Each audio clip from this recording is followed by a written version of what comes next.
Okutumuntağız. 9. класс алгебра сабагы. Темабыз квадраттык барабарсыздыктарды интервалдар методу менен чыгаруу. 2-ci сабагыбыз. Силер менен математика мугалими Дамир эже. Бүгүнкү сабакта бир өзгөрмөлүү 2-ci даражадагы барабарсыздыктарды интервалдар методу менен чыгарууну улантабыз. Bir özgörmөлүү 2-ci darajadагы барабарсыздыктардын өлчөктүү туюнтмалары менен берилген учурун карайбыз. Бизге китептеги окуу китебиндеги номер 63 көнүгүүнүн В-сын карайлы. Барабарсыздыкты интервалдар методу менен чыгаргыла дейт. Мына төмөндөгүдөй барабарсыздык бериптир. X плюс 4 көбөйтүлгөн x минус 4,5 качан 0-дөн чоң болот дейт. X-тын кандай маанилеринде. Чыгаруу. Көбөйтүүчү 0-дөн чоң болуш керек.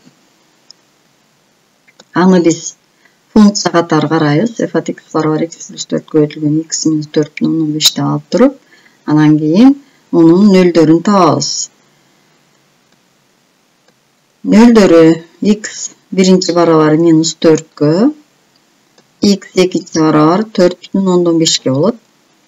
Качан эми көбөйтүндү 0-гө барабар. Аны саногун сызып алып, x-тин нөлдөрүн белгилеп алабыз. Минусту өсүү тартибинде минус 4, 4,15 деп.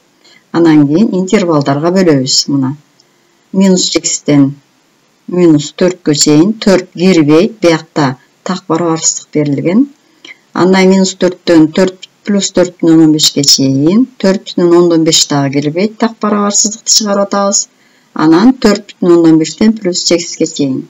Биринчи 4,15-тен плюс x'ке чейинки аралыктан каалаган санды алабыз. Мисалы 4 алып көрөлү. 4 алып барып коюп текшерсек, 9 биякта 0,15 көбөйтүндүсү 10 болот. Демек, бул аралыкта функциянын белгиси плюс өсүүчү экен. Анан биз билебиз, эгерде барабарсыздыктын өзгөрмөсү биринчи даражада болсо, анда белгилер алмашып түшөт деп. Ошон үчүн бияка минусту коебуз, бияка плюсту коебуз. Эми жоопту тандоо керек. Мурунку сабакта өткөнбүз. Жоопту тандоо үчүн качан кайсы маанилерде барабарсыздык чоң болот экен? Минус 8-ден минус 4-кө чейин, мына плюс турат. Анан 4,15-тен плюс 8-ке чейин. Жогу минус 8-тен 4 менен биригүүсү 4,15-тен плюс 8-ке чейин болот экен. Номер 70-тен асын барабарсыздыкты чыгаргыла дейт. Мына биз балдар бөлчөктүү барабарсыздыкка келдик. Бөлчөк түрүндө берилсе барабарсыздык кантип чыгарабыз дейт. Аны чыгаруу үчүн биз x минус 8 бөлүнгөн x плюс 10 алардын көбөйтүндүсү дагы биз бирдей боло тургандыгын көрөбүз азыр мынакей. X минус 8 бөлүнгөн x плюс 10 бөлчөгүнүн белгиси көбөйтүндүсүнүн белгиси менен дал келет экен. Демек, бул жерде биз чоң 0-дөн деп жазып алабыз. Эми муну функция катары карайбыз. Сол жагын функциянын нөлдөрүн табабыз. X 1 8-ге барабар экен, x2 минус 10-га барабар экен. Координаталык тегиздикте нөлдөрдү белгилейбиз. Бул жерде так барабарсыздык болгондуктан нөлдөрү кирбейт жоогуна. 3 интервалга бөлүнөт экен. 8-ден плюс 8-ке чейинки интервалдан 9-ду алабыз дагы. Коюп көрөбүз, бул жер плюс болот экен. Бул жер дагы плюс болот. Демек, бул интервалда функцияны өсүүчү экен. Бул жерде эми алмашып түшөт. Бул жакта дагы берилишинде биринчи даражада өзгөрмө биринчи даражада болуп атат.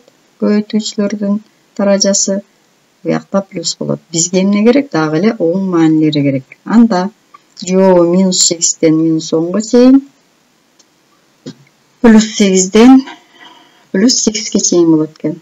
Мына барабарсыздыктын жообу. Ушул аралыктарда өзгөрмөнүн маанилеринде биздин бөлчөктүү туюнтмабыз оң маанилерди алат экен. Дагы бир барабарсыздыкты карап көрөлү. X плюс 1,4 бөлүнгөн 1,9 минус x качан 0-дөн чоң дейт. чыгаруу кайра жазып алабыз. Бул жерде силер өзүңөр чыгарып аткандай. Анан кийин бул бөлчөктүн белгиси x плюс 1,4 көбөйтүлгөн 1,9 минус x көбөйтүндүсүнүн белгиси менен дал келет экен. Демек бул бөлчөктү биз көбөйтүүчүлөр менен алмаштырабыз. Каралы.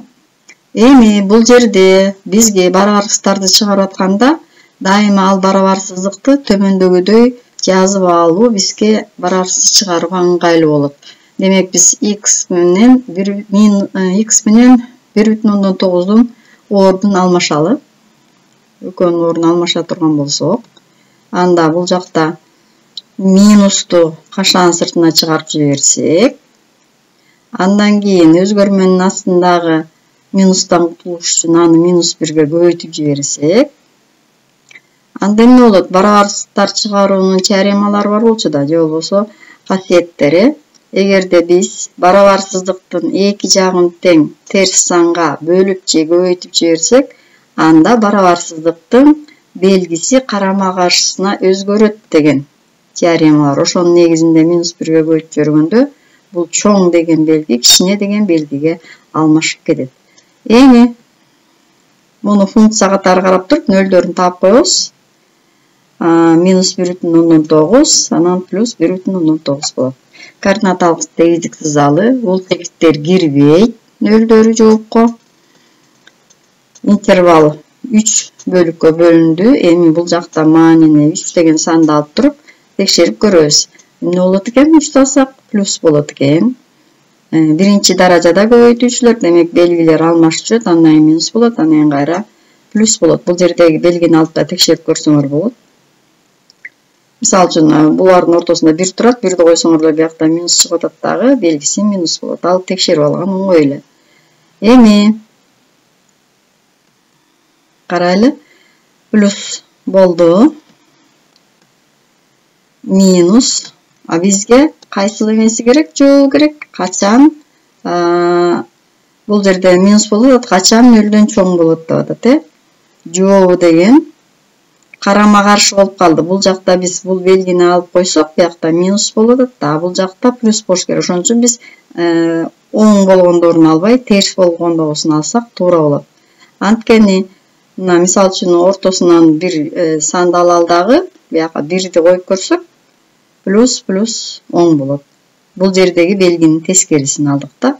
Плюстарды албай, минусту алдык. Жообу минус 1,4-төн 1,9-га чейинки аралыктагы сандарды өзгөрмөнүн ордуна койсок, барабарсыздык туура барабарсыздыкка айланат экен. Демек биз мисалдарды көрдүк. Тапшырма үйдөн видео сабакты көрүп, мисалдарды түшүнүк дептериңерге жазгыла. Окуу китебинин 31 бетиндеги 67 көнүгүүнүн А-сын, Б-сын жана 70 көнүгүүнүн Б-сын, Г-сын өз алдынча барабарсыздарды чыгарып көргүлө. Кийинки сабакта жолугушкуча саламатта болгула.